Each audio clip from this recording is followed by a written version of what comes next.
during Empire Strikes Back. Let's see. Let's go back to Revenge of the Sith. And he is 16 years old during the Revenge of the Sith. So they're 16 years apart. So 16-year gap. Okay. Wow. Yeah.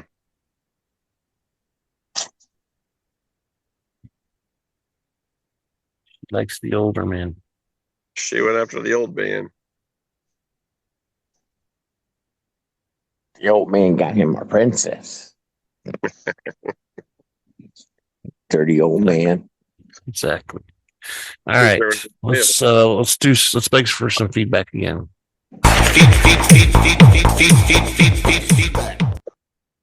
Feedback at kylejohansson.us is where you can email us. You can go to our website. There's a link on the left-hand side that gives you a form you can fill out, and it'll come right to us at that email address. And we're on Twitter/X at super_duper_pod. And we're on Blue Sky at Rebel Alliance Briefing Room, all one word. And you can find us on YouTube under video and audio. The same is available on Apple Music, audio and video. So give us all that lovely feedback. Feedback at kylejohansson.us. That's feedback. KAILEJOHANSEN.us. Anything else, boys, or are we getting out of here? We're getting out of here. Okay. Let's do We're on that. the road again. Thank you for listening to the Rebel Alliance Briefing Room podcast. Please visit our website where you can play current and past episodes. That's https://RABR kylejohansson.us. That's RABR.KAILEJOHANSEN.US. On the left-hand side is a navigation menu. You can use this to learn how to load the Rebel Alliance Briefing Room podcast on your Android or Apple phone and tablet.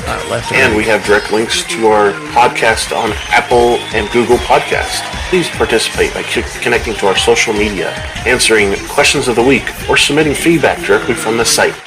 Again, all of these are available at the Rebel Alliance Briefing Room website at RABR.KAILEJOHANSEN.US. This podcast in no way is approved, sponsored, or owned by Lucasfilms Ltd., Disney, Disney Plus, or any of its subsidiaries. All opinions are solely owned by Kyle and or Scott, and in no way express the views or opinions of their past or present employers. Views and opinions are not supported or restricted by Lucasfilms Ltd., Disney, Disney Plus, or any of its subsidiaries. Any rebroadcast, reproduction, or any or other use of this podcast and its affiliate sites without consent of Super Duper Podcast Network and its host is prohibited. I am Kyle John Johansson, and this is Andrew Scott Sutton. Say goodbye now. Goodbye. And there's Rick there too. Andrew left us in a hurry. I don't know. Had to go take care of his dogs or something. So we'll see you guys next week.